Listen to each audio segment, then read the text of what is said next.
இன்றைக்கி நான் கர்த்தருடைய வார்த்தையை கொண்டு வரதுக்கு முன்னாடி நம்ம லைஃப்பை பற்றி, வாழ்க்கையை பற்றி நம்ம ஒவ்வொருத்தருக்கும் ஒவ்வொரு கருத்தும் இருக்கும் இல்லைங்களா? வாழ்க்கைங்கிறது எல்லாருக்குமே ஒரே மாதிரி மீனிங் கிடையாது. சில பேரை கேட்டிங்கன்னா வாழ்க்கைனா அது ஏதோ போயிட்டே இருக்குது, எனக்கு தெரியல. சில பேர் கேட்டால் அது ஒரு ரோலர் கோஸ்டருங்க, என்னைக்கு நான் தலையில் இருக்கேன், என்னைக்கு நான் தலைகீழாக இருப்பேனே தெரியலன்னு சொல்லுவாங்க. இதே சில பேர் கேட்டிங்கன்னா என்ன சொல்லுவாங்க, அது ஒரு கடலில் போகிற பயணம் மாதிரிங்க, போயிட்டே இருக்கும். என்னைக்கு சூறாவளி வருது, என்னைக்கு என் கப்பல் கவுருது, எப்போ என் கூட இருக்கிற என் ஃப்ரெண்ட்ஸ் எல்லோரும் சேர்ந்து கடலுக்குள்ளே குதிக்கிறாங்க, எதுவுமே தெரியாது அப்படின்னு சொல்லுவாங்க. அதாவது வாழ்க்கைங்கிறது ஒவ்வொருத்தருக்கும் ஒவ்வொரு மீனிங். இதே சில பேர் என்ன சொல்லுவாங்க, வாழ்க்கைன்னா எனக்கு என் ஃப்ரெண்ட்ஸ் தாங்க. சில பேர் என்ன சொல்லுவாங்க, வாழ்க்கைன்னா என்னோட லட்சியம்தான். வாழ்க்கைங்கிறது ஒவ்வொருத்தருக்கு ஒவ்வொரு மாதிரி ஒரு கண்ணோட்டம், புரிதல். இது சரி இது தவறு அப்படின்னு நான் சொல்கிறதுக்கு நான் இங்கே வரல. நான் உங்ககிட்ட வாழ்க்கைனா நமக்கு நான் ஒரு புது விதமான டெஃபினிஷன் கொடுக்கணும்னு ஆசைப்பட்றேன். இன்றைக்கி அதை பற்றி தான் உங்களுக்கு ஷேர் பண்ணிக்கணும்னு நான் விரும்புகிறேன். என்னையை பொறுத்த வரைக்கும் வாழ்க்கைங்கிறது என்னென்னா, வசனம் சொல்கிற மாதிரி அது ஒரு ஜேர்னி. அதாவது நம்ம எல்லா உயிர்களும் பிறக்கிறது, எல்லா உயிர்களும் இறக்கிறது. பட் ஆனால் எல்லாருக்குமே நம்ம கிறிஸ்துவ அறிகிற வாய்ப்பு இருக்கானா? விலங்குகளை பற்றி சொல்ல, மனிதர்களை பற்றி சொல்கிறேன். எல்லாருக்குமே அந்த வாய்ப்பு வரும். ஆனால் சில பேர் அதை ஏற்றுக்கிறாங்க, சில பேர் அதை ஏற்றுக்கிறது இல்லை.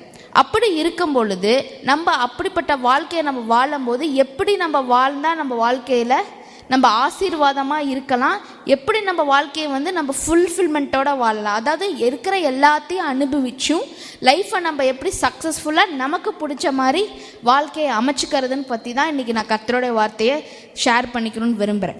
அதாவது நம்ம இப்படிப்பட்ட வாழ்க்கையை வாழணும்னு ஆசைப்பட்டால் இதுக்கு ஒரே ஒரு வழி தான் இருக்குது, கர்த்தரை நம்பி, கர்த்தருடைய வழியை நம்பி வாழ்கிறது. அதாவது அப்படின்னா நான் என்ன சொல்ல வரேன், கர்த்தருடைய வழிகளை நம்புறது என்னென்னா, நம்ம வாழ்க்கையில் நான் எப்படி உங்களுக்கு ஃபுல்ஃபில்மெண்ட்டாக வாழணும்னு எப்படி வாழ்கிறதுன்னு சொல்கிறேன், எப்படி நம்ம சந்தோஷமாக இருக்கலாம்னு சொல்கிறேன். அப்படின்னு நான் உங்களுக்கு ஒரு பாசிட்டிவான கண்ணோட்டத்தை சொன்னால் கூட வாழ்க்கையில் முக்கால்வாசி நீங்கள் திரும்பி பார்த்தீங்கன்னா பிரச்சனைகளாக தான் இருக்கும். ஏன்னா வசனம் சொல்லுது, இந்த பூமியில் இருக்கிற ஒவ்வொருக்கும் உபத்திரவங்கள் உண்டு, ஆனாலும் திடன் கொள்ளுங்கள், நான் உங்களோட இருக்கிறேன். அப்போ நம்ம லைஃப்பை ஃபுல்ஃபில்மெண்ட்டோட வாழணும், நம்ம லைஃப்பை ஜேர்னியை என்ஜாய் பண்ணணும்னா நம்ம அந்த வர பிரச்சனைகளையும் மனசால் ஏற்றுக்கிற ஒரு பக்குவமும் புரிதலும் நமக்கு அவசியம். எப்படி சிஸ்டர் ப்ராப்ளத்தை அக்செப்ட் பண்ணிக்கிறது இல்லைங்களா?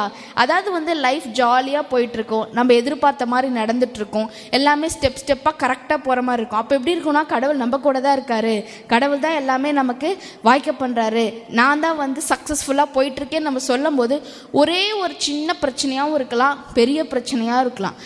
அது வரும்போது நம்ம வாழ்க்கையே ஒரு புரட்டி போடுற மாதிரி அமைஞ்சிரும்.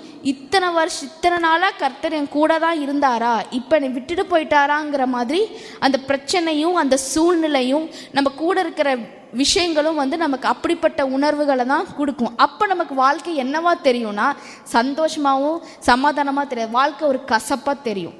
பட் ஆனால் வாழ்க்கையை நம்ம முழுசாக வாழணும்னா நம்ம கண்டிப்பாக அந்த உபத்திரவங்களையும் துன்பங்களையும் எப்படி நம்ம கடந்து செல்வது, அதை எப்படி நம்ம அக்செப்ட் பண்ணிக்கிறது, அந்த பிரச்சனையில் நம்ம என்ன செய்கிறதுங்கிறத நம்ம கற்றுக்கணும். ஏன்னா நம்ம வாழும்போது எல்லா நாளும் நல்ல நாளாக இருக்காது. வசனம் சொல்லியிருக்கு, உங்களுக்கு பல குட் டேஸ் இருக்குது, ஒன் பேட் டே இருக்குது. அப்படின்னா நமக்கு குட் டேஸ் இருந்தாலும் என்னைக்காவது ஒரு நாள் பேட் டே வரும். இது உங்களுக்கு மட்டும் இல்லை, எனக்கும் தான். எவ்வளோதான் நம்ம பாசிட்டிவாக இருந்தாலும், எவ்வளோதான் நம்ம விசுவாசித்து நம்ம லைஃப்பை ரன் பண்ணாலும், என்றைக்காவது ஒரு நாள் ஏதாவது ஒரு சூழ்நிலை நம்மளைய வாழ்க்கையை கசக்கிற மாதிரி தான் நடத்தும். அதாவது எப்படி சொல்ல போனால், நம்ம காலையில் தான் ஜாலியாக இருப்போம், சாயங்காலம் வரைக்கும் நல்லா இருக்கும். பட் சாயங்காலம் ஒரே ஒரு சின்ன என் ஃப்ரெண்டு என்னை கஷ்டப்படுற மாதிரி ஒன்று சொல்லிட்டா, இது நான் எதிர்பார்த்துட்டு இருந்த ஜாப்லேருந்து எனக்கு ப்ரொமோஷன் கிடைக்கல, நான் நம்பினவங்க என்னைய ஏமாற்றிட்டாங்க, எனக்கு இப்படிப்பட்ட வியாதி வந்துருச்சு, எல்லாத்துக்குமே இல்லைல்ல நான் நேசிச்சுட்டு இருந்தேன் ஒருத்தவங்க இந்த உலகத்தை விட்டு போயிட்டாங்க. இந்த மாதிரி கசப்பான விஷயங்கள் நடக்கும்போது நம்ம வாழ்க்கையை நமக்கு சந்தோஷமாகவும் சமாதானமாகவும் தெரியாது, அது கசப்பும் கடினமாக தெரியும். ஆனால் அப்படிப்பட்ட விஷயங்கள் தான் நம்ம வாழ்க்கையை நம்மளை முழுமையாக ஆக்குதுன்னு நான் சொன்னால் நீங்கள் நம்புவீங்களா? அதுதான் இன்றைக்கி நான் உங்களுக்கு சொல்ல வரேன். உங்கள் லைஃப்பில் உங்களுக்கு ப்ராப்ளம்ஸ் எதனால் வருது, பிரச்சனைகள் ஏன் வருது, முதல்ல அதை தெரிஞ்சுக்கலாம். அப்படிப்பட்ட பிரச்சனை வரும்போது நம்ம என்ன செய்யணும், அப்படிங்கிறது கற்றுக்கலாம். மூணாவது, அந்த மாதிரி பிரச்சனைகள் ஏன் எனக்கு மட்டும் வரணும் அப்படிங்கிற கேள்வி நம்ம தெரிஞ்சுக்கணும்ல. ஏன்னா எல்லாருமே நல்லா, அதாவது வந்து அந்த சூழ்நிலை நம்ம பார்க்கும்போது எல்லாரும் நல்லா தானே இருக்காங்க, எனக்கு மட்டும் ஏன் இந்த பிரச்சனை அப்படிங்கிற கேள்விக்கும் நமக்கு பதில் தெரியும். இதெல்லாம் நம்ம தெரிஞ்சால் ஒரு பிரச்சனையிலேருந்து நம்ம எப்படி வெளியே வர்றதுன்னு கற்றுக்கலாம், அந்த பிரச்சனையை நம்ம எப்படி ஃபேஸ் பண்ணுறதுன்னு கற்றுக்கலாம். எல்லாத்துக்கும் மேலே வாழ்க்கையோட அர்த்தங்களும் பிரச்சனையிலேருந்து நம்ம என்னென்ன வாழ்க்கையில் இருக்கிற ஒரு நல்ல கனிகளையும் புரிஞ்சுக்க பிரச்சனைகள் எவ்வளோ நல்லா உதவுங்கிறது தான் இன்றைக்கி நம்ம பேச போகிறோம். ஃபஸ்ட் நான் வந்து இங்கே பல உதாரணங்கள் பைபிளில் இருக்குது. பட் நான் வந்து முதல்ல வந்து பிரச்சனைகளும் அந்த கஷ்டங்களும் நம்ம பாடுகளும் எதனால் வருது, எப்படி வருதுங்கிறது முதல்ல ஷேர் பண்ணிக்கணும், நம்ம கற்றுக்கணும் இல்லைங்களா, ப்ராப்ளம்ஸ் எப்படி வருதுன்னு. ஃபஸ்ட்டு யாரால் வரும்னா, நான் சொல்லவே தேவையில்லை, இங்கே எல்லாருக்கும் தெரியும், சத்ருவால் நமக்கு பிரச்சனை வரும். அதாவது வந்து யோபுவை பற்றி நமக்கு எல்லாருக்குமே தெரியும். யோபு யார்? அவர் ஒரு நீதிமான். அவர் வந்து அவர் வாழ்க்கையில் உண்மையாக தான் இருந்தார். அவரை மாதிரி ஒரு செழிப்பான மனுஷன் பைபிள் அந்த காலத்தில் இல்லைன்னு வசனம் சொல்லுது. அவர் வாழ்க்கையில் சக்ஸஸ்ஃபுல்லாக தான் இருந்தார். அவருக்கு நல்ல ஃபேமிலி, நல்ல கிட்ஸ், நல்ல ஜாலியாக இருந்த ஃபேமிலியில் ஒரு நாள் சத்ரு வந்து என்ன பண்ணுறான், கடவுள்கிட்ட போய் காடுகிட்ட, நான் வந்து நீங்கள் வந்து எல்லாத்தையும் கொடுத்து இவரை பிளெஸ் பண்ணதுனால நான் யோபு வந்து உங்களுக்கு நீதிமானாக இருக்கார், நீங்களாம் இதெல்லாம் இந்த பிளெஸ்ஸிங்ஸ்லாம் எடுத்து பாருங்கள், அவர் வந்து உங்களுக்கு வந்து ஃபெய்த்ஃபுல்லாக இருக்க மாட்டார் அப்படிங்கிற ஒரு கண்ணோட்டத்தில் காடுகிட்ட சொல்கிறான். அப்போ காட் சொல்கிறாரு, எனக்கு யோபு மேலே நம்பிக்கை இருக்குது, நான் வந்து சோதிக்கிறதுக்கு அலோவ் பண்ணுறேன்னு சொல்கிறார். அப்போ சத்ரு தான் அப்படிப்பட்ட பிரச்சனையை யோபுக்கு கொண்டு வராரு. அதாவது யோபுவோட வாழ்க்கையில் அதுக்கு முன்னாடி வரைக்கும் இருந்தது எல்லாமே ஒரு என்ஜாய்மெண்ட்டான ஹாப்பியான லைஃப்பில். அப்போ போய் யோபு கிட்ட கேட்டிருந்தா யோபு என்ன சொல்லியிருப்பார், வாழ்க்கைங்கிறது ஒரு இனிமைங்க, அன்புங்க, சமாதானங்க, உறவுகள்னு சந்தோஷமாக சொல்லியிருப்பார். பட் ஆனால் அதுக்கப்புறம் அவருக்கு அந்த சத்ருவால் வந்து எல்லாமே அவருக்கு போயிடுச்சு. ஃபேமிலி, ரிலேஷன்ஷிப், அன்பு, சொந்த ஃப்ரெண்ட்ஸே யாரும் இல்லை. இந்த மாதிரி அவரோட கூட இருந்தவங்களாம் இறந்து போயிட்டாங்க. பல இழப்புகளை அவர் வாழ்க்கையில் சந்திக்க நேரிட்டுச்சு. அதாவது அவர் ரெண்டாவது பக்க வாழ்க்கையை பார்த்தோம்னா வெறும் பிரச்சனைகள் மட்டும் தான். அந்த பிரச்சனைக்கு காரணம் அவரானா அவர் கிடையாது. அந்த பிரச்சனை யார் எடுத்துகிட்டு வந்தது? சத்ரு. நம்ம வாழ்க்கையிலும் சில விஷயங்கள் வந்து நமக்கு நடக்கும்போது அதுக்கு வந்து சத்ரு தான் முக்கியமான காரணமாக இருப்பாங்க. அப்படிப்பட்ட இருக்கும்போது இங்கே யோபு என்ன செஞ்சார்னா, அவர் நீதிமானாக இருக்கிற விதத்துலேருந்து அவர் நவரல, கடவுளையும் அவர் தூஷிக்கலை. நம்ம அந்த மாதிரி வாழ்க்கையில் ஏதாவது பிரச்சனைகள் வருதுன்னா ஏனே தெரிலனா சத்ரு மூலமாக இருக்க வாய்ப்புகள் அதிகம். அந்த நிலைமையில் நம்ம கர்த்தரை என்றைக்குமே யோபு மாதிரி தூஷிக்க கூடாது. நமக்கு பல சந்தேகங்கள் இருக்கலாம், ஆனால் நம்ம கர்த்தரை விசுவாசித்து யோபு வந்து அவரோட ஃப்ரெண்ட்ஸுக்கு ஜெபம் பண்ணாருன்னு வசனம் இருக்குது. நம்ம மாதிரி நம்ம கூட இருக்கவங்க யாராவது கஷ்டப்படுறவங்களுக்கு நம்ம அந்த நிலைமையில் ஜெபம் பண்ணோம்னா கர்த்தர் வந்து நமக்கு சூழ்நிலைகளை மாற்றி தருவார். அதாவது எப்படின்னா, நம்ம வந்து யோபு ஒரு வேளை அந்த கட்டத்தில் யோபு கிட்ட கேட்டிருந்தா யோபு சொல்லுவார், இதுதான் என்னோட வாழ்க்கை முடிவுங்க, நான் இறக்கும்போது நான் வந்து இதுதான் என் முடிவு, என் வாழ்க்கையில் நான் பார்த்த நல்ல சந்தோஷங்கள்லாம் முடிஞ்சிருச்சு, இதுக்கு மேலே எனக்கு நல்ல சந்தோஷம் இல்லைன்னு தான் அவர்கிட்ட கேட்டிருப்பார். ஆனால் ஒரு நாள் கர்த்தர் அவருக்கு திருப்பி எல்லாத்தையும் கொடுத்தார். ரெட்டத்தனையாக வசனம் சொல்லுது, அவருக்கு ரெட்டத்தனையாக கர்த்தர் அவரை ஆசீர்வதிச்சார்.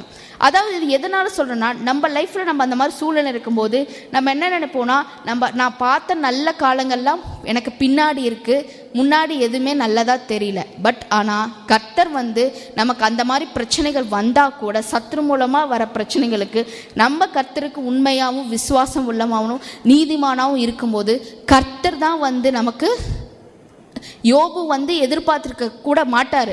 அப்படிப்பட்ட வாழ்க்கையை கர்த்தர் நமக்கு முன்னாடி இருந்த பாக்கிலும் எதிர்காலத்தில் வர விஷயங்கள் வந்து நமக்கு வந்து 2 times கர்த்தர் நம்மளைய பிளெஸ் பண்ணுவார். நான் வந்து இதை வந்து நான் உங்களுக்கு என்கரேஜ் பண்ணுறேன். ஒருவேளை உங்களுக்கு ஒரு சூழ்நிலையில் வந்து ஏன் இந்த விஷயங்கள்லாம் என் லைஃப்பில் நடக்குது, எனக்கு மட்டும் ஏன் நடக்குது, ஏன்னா யோபுவோட பக்கத்து வீட்டுக்காரங்களுக்கு இது நடந்திருக்குமான்னு தெரில. யோபு தான் ரொம்ப கஷ்டப்பட்டார். யோபு யோசிச்சிருக்கலாம், எனக்கு மட்டும் ஏன் இப்படி, அது நம்ம கேட்குற கேள்வி தான். யோபுக்கும் அந்த நிலைமை தான் இருந்தது. எனக்கு இதுதான் முடிவுன்னு நம்ம நினைக்கும் போது கர்த்தர் வந்து அது உனக்கு முடிவு கிடையாது, கண்டிப்பாக உனக்கு ரெட்டத்தனையாக உனக்காக நான் கர்த்தர் செய்வேன்னு ஆசீர்வதிப்பார். ஆமேன். இது வந்து ஃபஸ்ட்டு வந்து எதனால் வந்த பிரச்சனை? சத்ருவால் வந்த பிரச்சனை. இரண்டாவது எதனால் வந்த பிரச்சனையை நான் ஷேர் பண்ணிக்கிறதுக்கு முன்னாடி, நம்ம வாழ்க்கையில் எல்லாத்தையும் தூக்கி சத்ரு மேலேயும் போடக்கூடாது. சரிங்களா? எது நடந்தாலும் எனக்கு இந்த சத்ரு தான் பண்ணிட்டான், எனக்கு சத்ரு தான் இதை வந்து இப்படி பண்ணிட்டான், அப்படி எல்லாத்தையும் ஆக்சுவலாக சத்ருவோட கேட்டால் நான் பாட்டு இருக்கேங்க, இவங்க எல்லாத்தையும் தூக்கி என் தலையில் போடுறாங்கன்னு கூட சொல்லுவாங்க. ஏன்னா எல்லாத்தையும் வந்து நம்ம சத்ரு மேலே போடக்கூடாது. நம்மளும் சில பிரச்சனைகளுக்கு காரணமாக இருக்கிறோம். யோசிச்சு பார்த்தீங்கன்னா நம்ம லைஃப்பில் வந்து முக்கால்வாசி பிரச்சனைங்க யோசிச்சு பார்த்தீங்கன்னா உங்களுக்கு அறியாமலோ அந்த பிரச்சனைகள் நடந்திருக்காது. ஏன்னா உங்களுக்கே தெரியும் நீங்கள் ஏதோ பண்ணிட்டீங்க, அதனால அந்த பிரச்சனை வந்து உருவாயிடுச்சு. அப்படிப்பட்டவர் தான் வந்து இந்த பைபிளில் ஒரு எக்ஸாம்பிள் இருக்கார். அவர் பேர் யோனா. அதாவது வந்து யோனாக்கு கர்த்தர் என்ன சொன்னார், நீ போய் நினிவேல போய் இந்த சுவிசேஷத்தை சொல்லு, நான் அவங்கள ரட்சிக்கணும்னு சொன்னார். யோனா என்ன பண்ணார், அவர் வந்து எவ்வளோ அறிவாளியாக யோசிச்சிருக்காருன்னா, நம்ம போனாலும் இது கர்த்தர் வந்து அவங்களை இதுதான் பண்ணுவார், காப்பாற்றார், நம்ம எதுக்கு போகணும், நான் போய் எது கஷ்டப்படணும், நான் வந்து எனக்கு வந்து நான் ஏன் கஷ்டமான ரூட் எடுக்கணும், என் ஈஸியான ரூட் எடுத்து நான் தமஸ்குக்கு போகிறேன் அப்படின்னு ஒரு முடிவு எடுத்தார். இது எப்படிப்பட்டதுன்னா, நம்ம லைஃப்பில் வந்து நமக்கு தெரியும் சில விஷயங்கள், அதாவது வந்து நமக்கு முன்னாடி அதை பற்றி கர்த்தர் கற்பிச்சிருப்பார், இல்லைன்னா கர்த்தரே நமக்கு உள்ளுணர்வு மூலமாக சொல்லுவார், இதை செய்யாத, இது வேண்டாம், இது தேவையில்லை, நமக்கே தெரியும். ஆனால் நம்ம என்ன பண்ணுவோம், இல்லை அப்படி இருக்குது இப்படி இருக்குன்னு நமக்கே ஒரு ஜஸ்டிஃபிகேஷனை நம்மளே பல காரணங்களை கொடுக்க முயற்சி பண்ணுவோம். அப்படி எடுக்கிற முடிவுகளால் வர பிரச்சனைகள். இங்கேயும் யோனாக்கு அப்படிப்பட்ட ஒரு பிரச்சனை தான். அவர் வந்து என்ன பண்ணார், டமஸ்கஸ்க்கு ஷிப்பை எடுத்துகிட்டு கிளம்பிட்டார். அதாவது அவர் அப்படியே விட்டாரானா இல்லை, அதுக்கப்புறம் தான் அவர் வாழ்க்கையில் பிரச்சனையே வந்தது. இந்த பிரச்சனை எப்படின்னா, நல்லா போயிட்டு இருக்கிற லைஃப்பில் நானே எனக்காக கூட்டிக்கிட்ட பிரச்சனை. இந்த பிரச்சனை எப்படிப்பட்ட பிரச்சனை, நம்ம பண்ணுற தவறுகளால் அதிகமாக பாதிக்கப்படுறது நம்ம கூட இருக்கிறவங்களும் தான்.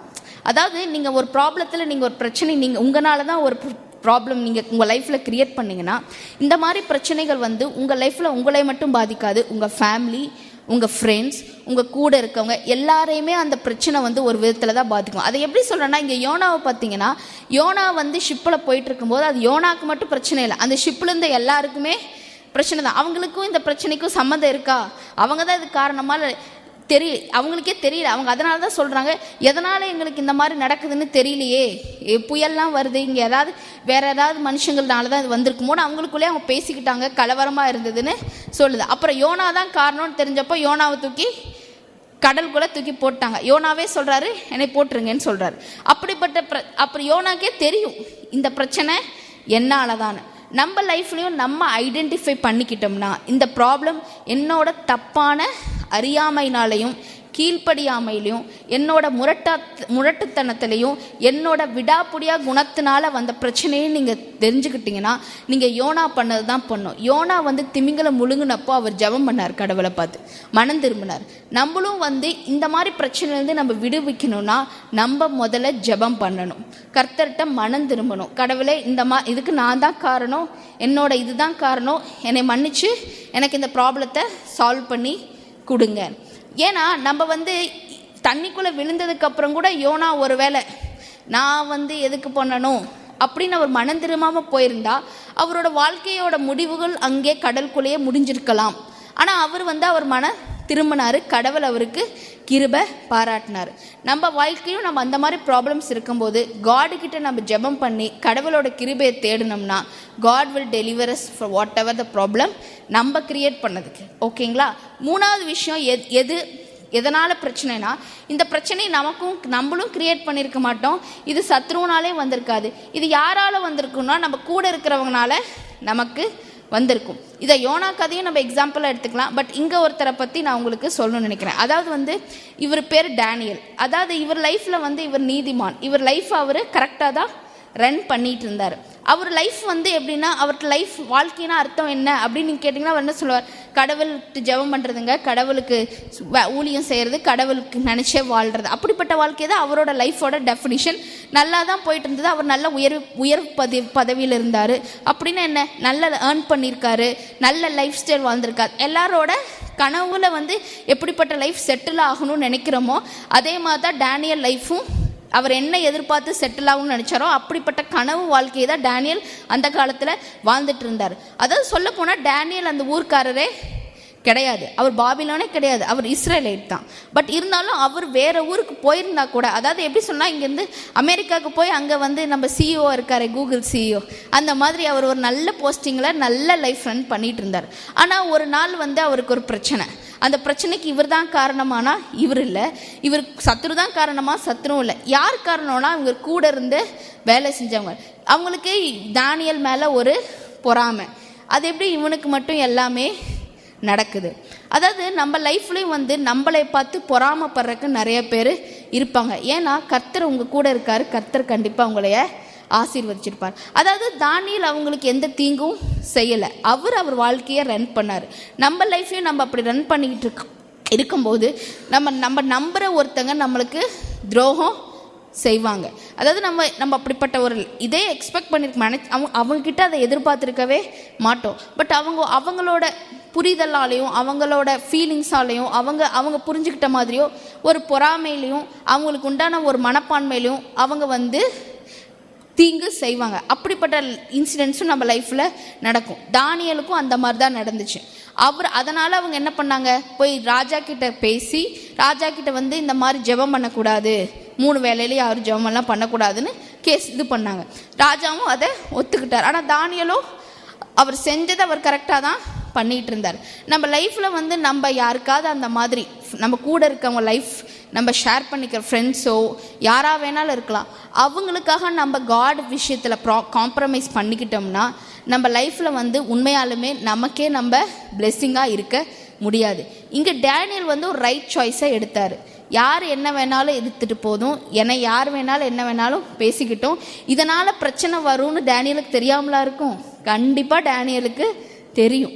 ஆனால் அவர் வந்து தான் முடிவில் ஸ்டெடியாக இருந்தார். அவர் கடவுளுக்கு அவருக்கும் இருந்த உறவுகளையும் உண்மையாக இருந்தார்.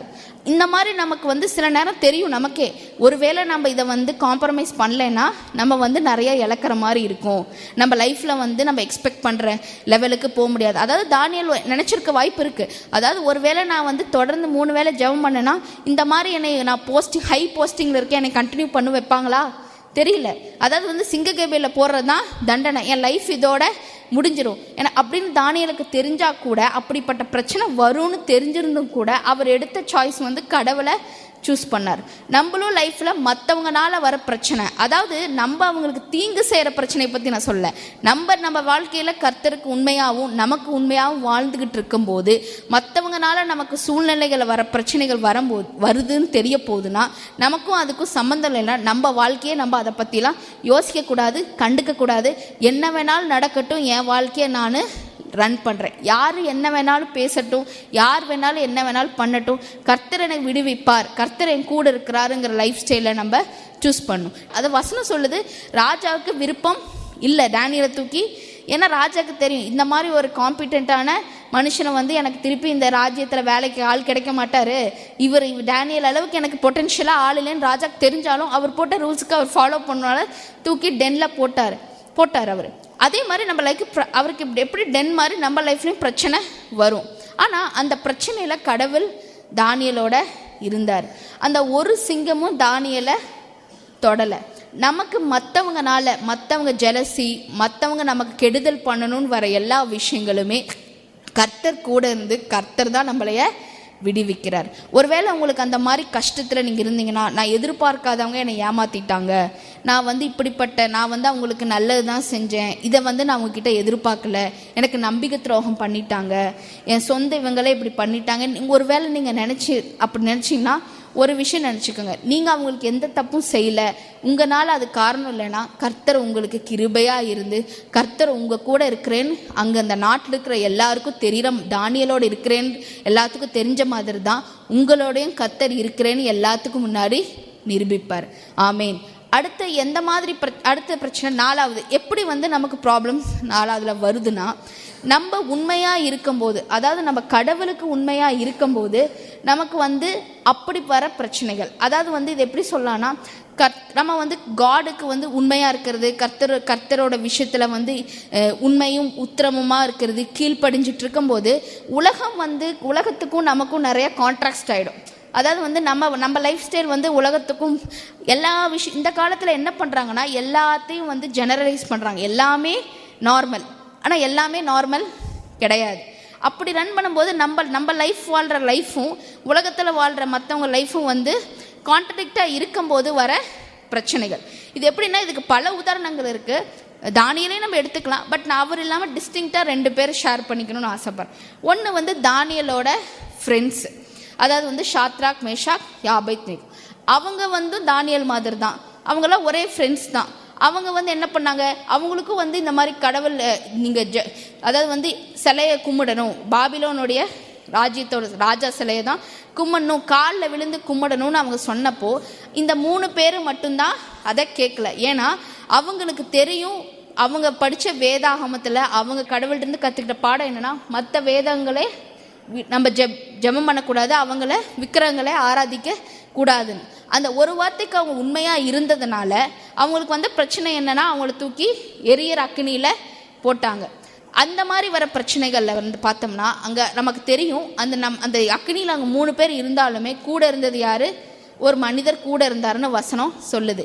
அதாவது நம்ம உன்னிப்பாக நீங்கள் அந்த வீட்டில் போய் அந்த வசனம்லாம் படித்து பாருங்கள்.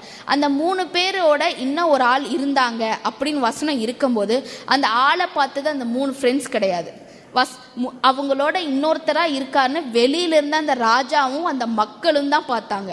நம்ம அப்படிப்பட்ட ப்ராப்ளம்ஸில் இருக்கிறோம்னா நமக்கு வேணால் கடவுள் நம்ம கூட இருக்கிறாரா இல்லையான்னு சந்தேகம் இருக்கலாம், ஆனால் கடவுள் நம்ம கூட இருக்காருன்னு வெளியாள்களுக்கு கண்டிப்பாக தெரியும்.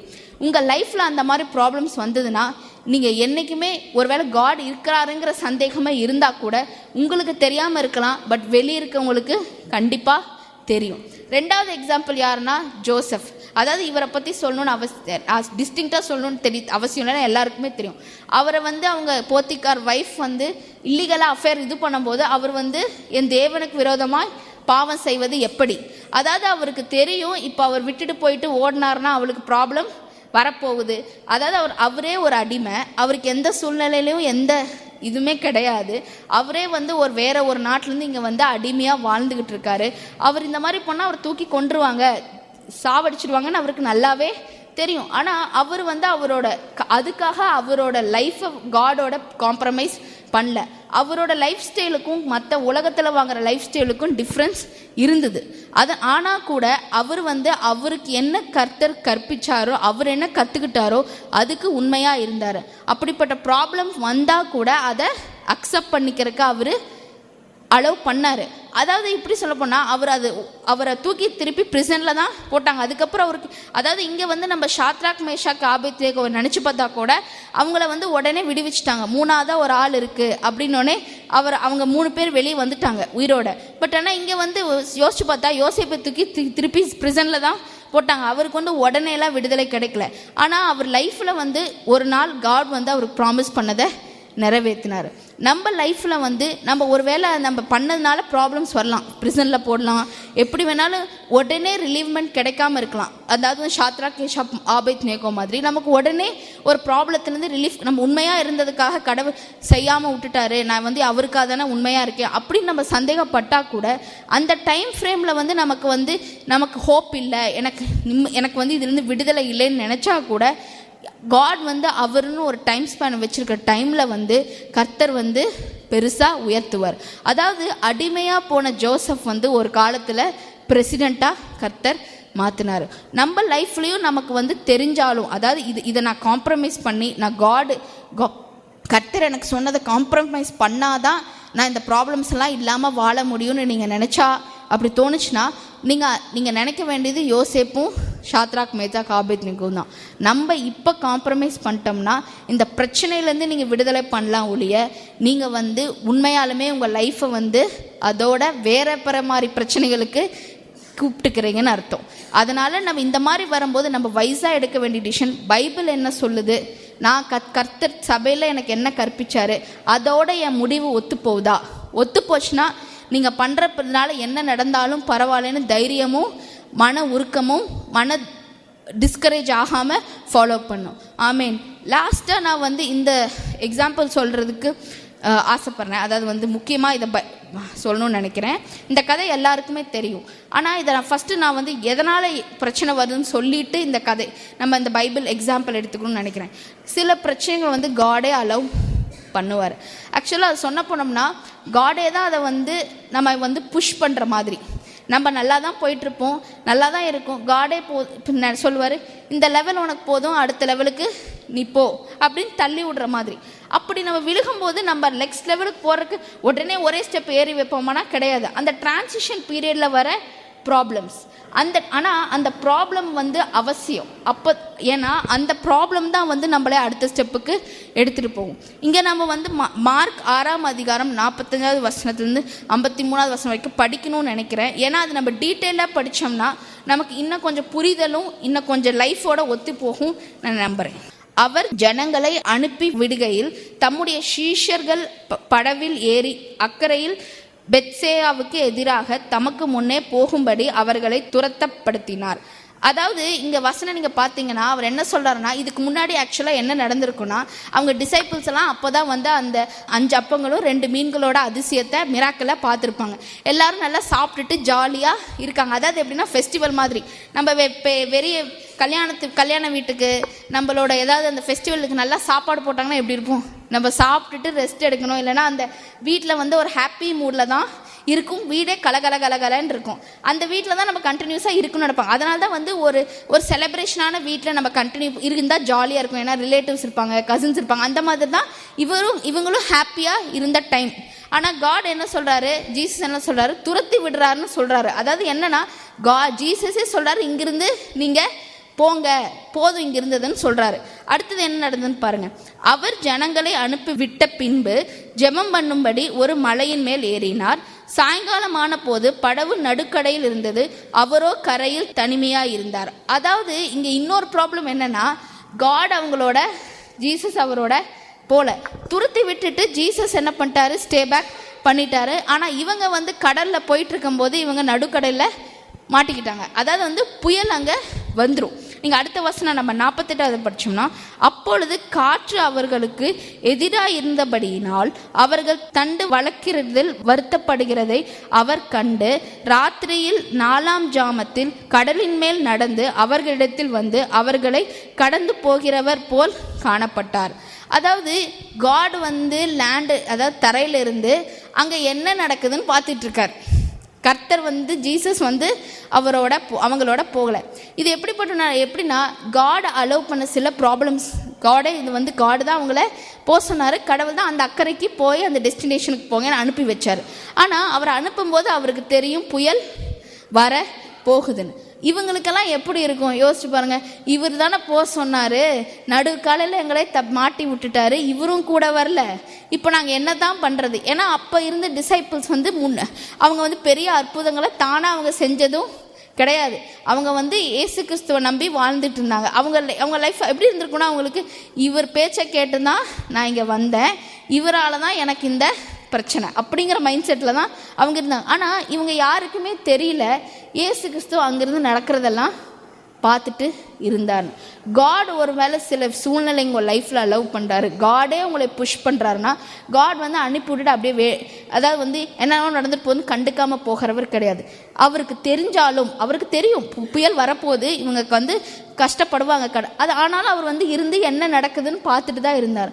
அதனால் கர்த்தர் வந்து நம்ம பார்த்துக்கிட்டு தான் இருப்பார். ஏன்னா கர்த்தருக்கு தெரியும் நமக்கு எந்த நேரத்தில் அவரோட உதவி தேவை, எந்த நேரத்தில் நம்மளால் சஸ்டெயினாக இருக்க முடியும். நான் ஒரு ஃபேமஸான ஒருத்தரோட ஸ்பீச் கேட்டிருக்கேன்.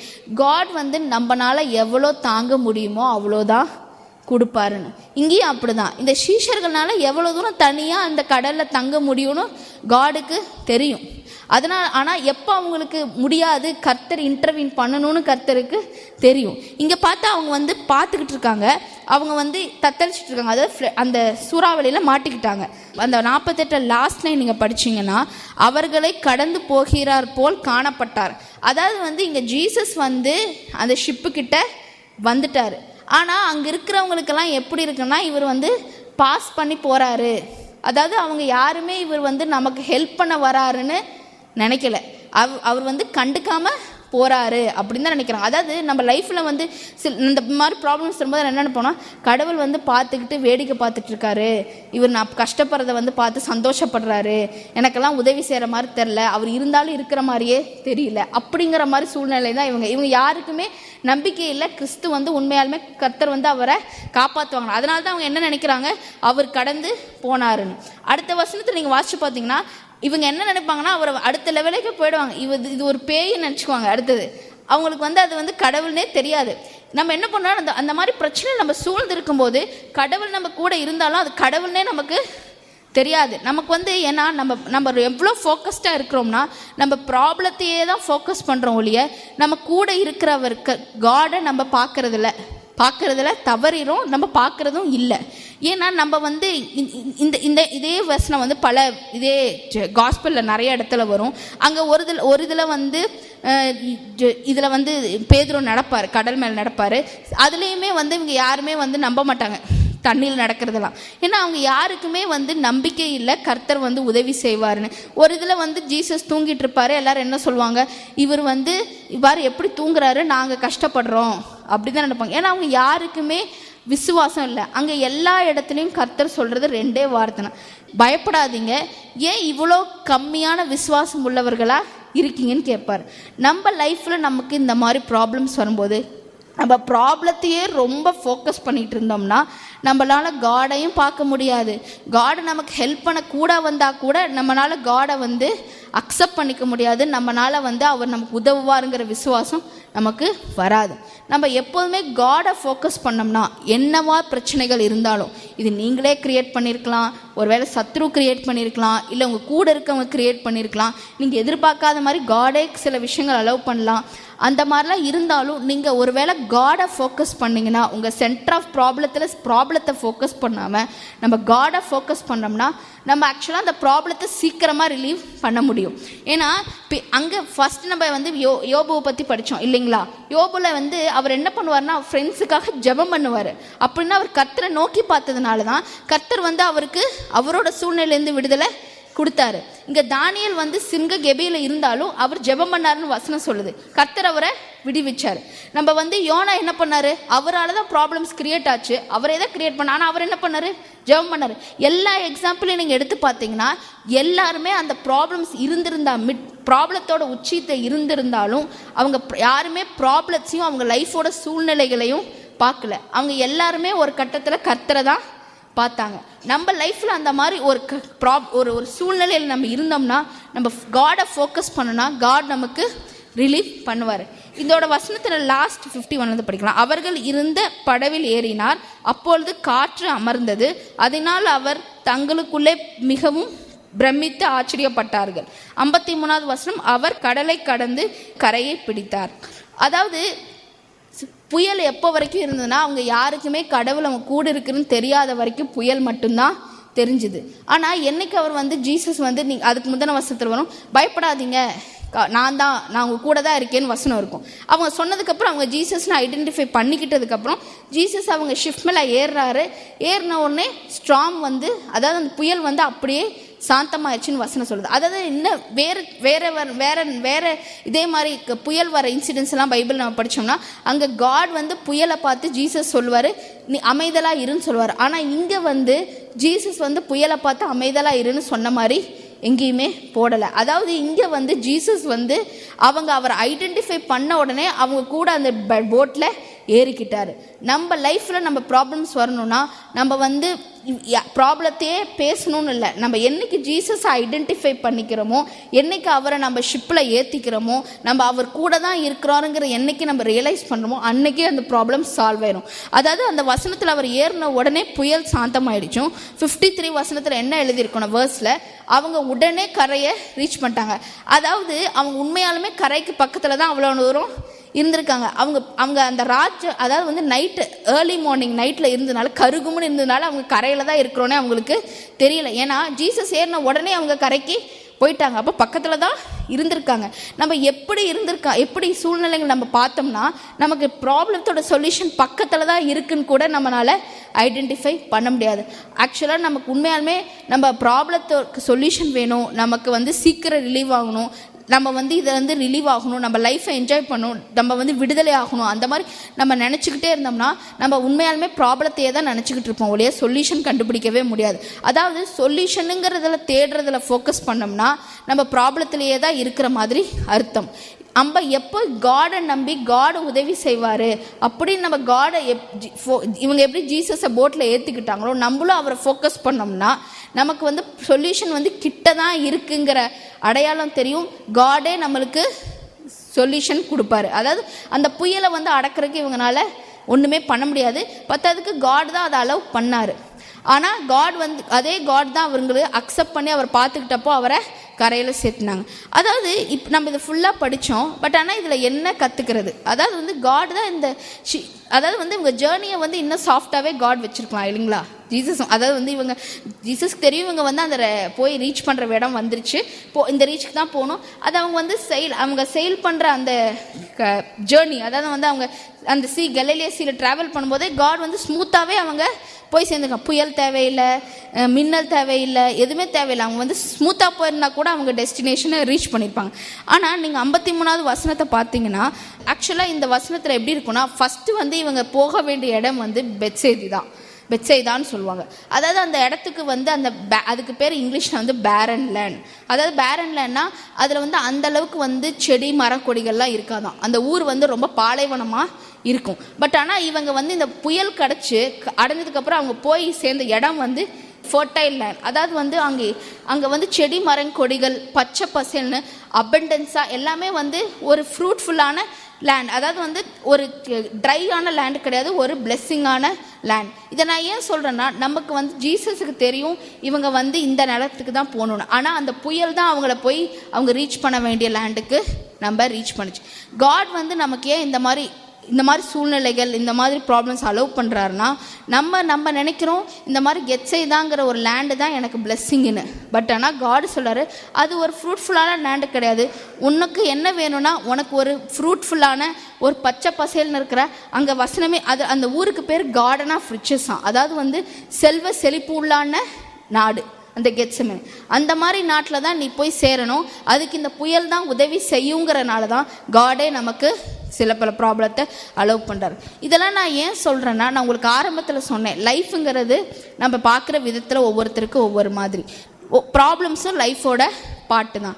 ஆனால் இந்த மாதிரி ப்ராப்ளம்ஸ் வரும்போது நம்ம என்ன செய்யணும், எப்படி பண்ணணும்னா, நம்ம இங்கே வந்து வசனம் சொல்கிற மாதிரி எல்லாமே நன்மைக்கு ஏதுவாக தான் நடக்குது. ஒருவேளை காடே அலோவ் பண்ணியிருக்கலாம், இல்லை நம்ம மற்றவங்களால நம்ம ப்ராப்ளத்தை அனுபவிக்கலாம். எப்படி வேணாலும் நம்ம அனுபவித்தாலும் காடை ஃபோக்கஸ் பண்ணி நம்ம கர்த்தருக்கு உண்மையாக இருந்துட்டு வசனம் சொல்கிற மாதிரி எனக்கு எல்லாமே நன்மைக்கு எதுவாக தான் நடக்குது. எனக்கு வந்து கர்த்தர் வந்து ஒரு அதாவது வந்து என்னை ஒரு டெசர்ட்டான லேண்டுக்கு, கர்த்தர் பாலைவனமான ஊருக்கு இந்த புயல் என்னை எடுத்துகிட்டு போகிறதில்ல, என்னை வந்து ஒரு ஃப்ரூட்ஃபுல்லான செல்வ செழிப்பான ஊருக்கு என்னை கர்த்தர் எடுத்துகிட்டு போகுதுன்னு நீங்கள் விசுவாசிங்கன்னா உங்களுக்கு ஜேர்னி ரொம்ப ஈஸியாக இருக்கும். உங்களால் ப்ராப்ளத்தை அக்செப்ட் பண்ணிக்க முடியும். எல்லாத்துக்கும் உள்ள இந்த ப்ராப்ளம் உங்களுக்கு நல்லதுன்னு உங்களுக்கு தோணும். அடுத்த தடவை உங்கள் லைஃப்பில் என்ன ப்ராப்ளமாக இருந்தாலும் காடை ஃபோக்கஸ் பண்ணுங்கள், காடை விசுவாசிங்க. கர்த்தர் வந்து உண்மையுள்ளவர், கர்த்தர் உங்களை விடுதலையாக்குவார். லைஃப் அப்போ உங்களுக்கு ஹாப்பியாக இருக்கும். ப்ராப்ளம்ங்கிறது கசப்பு கிடையாது, லைஃபோட பாட்டுன்னு அக்செப்ட் பண்ணிக்கிட்டிங்கன்னா காட் உங்களுக்கு எல்லாத்தையும் பிளெஸ் பண்ணுவார். ஏன்னா அந்த ப்ராப்ளம்ஸ் தான் உங்கள் லைஃப்பில் சில குட் விஷயங்களை கொண்டு வரும். இதே மாதிரி உங்கள் லைஃப்பில் இந்த மாதிரி நெக்ஸ்ட் டைம் நீங்கள் ப்ராப்ளம்ஸ் ஃபேஸ் பண்ணும்போது நான் உங்களை என்கரேஜ் பண்ணுறது என்னென்னா, நீங்கள் கசப்பாக நினைக்காம நினைக்காம ஒரு மாதிரி வந்து வெறுத்து போய் என்னடா இது அப்படி நினைக்காம ஜஸ்ட் கடவுள்கிட்ட விட்டுருங்க, காடை ட்ரஸ்ட் பண்ணுங்கள். உங்கள் மேலே தப்பு இருந்து உங்களால் தான் வருதுன்னா ப்ரே பண்ணி காடுக்கிட்ட சப்மிட் பண்ணுங்கள். மீதி எல்லாம் காட் பார்த்துக்குவார். லைஃப்பில் அதுலேருந்து நிறையா கற்றுக்குவீங்க. என் லைஃப்பில் நிறையா கற்றுக்கிறேன். காட் உங்களுக்கு உதவி செய்வார். கர்த்தர் உங்களுடைய விடுதலையாக்குவார்.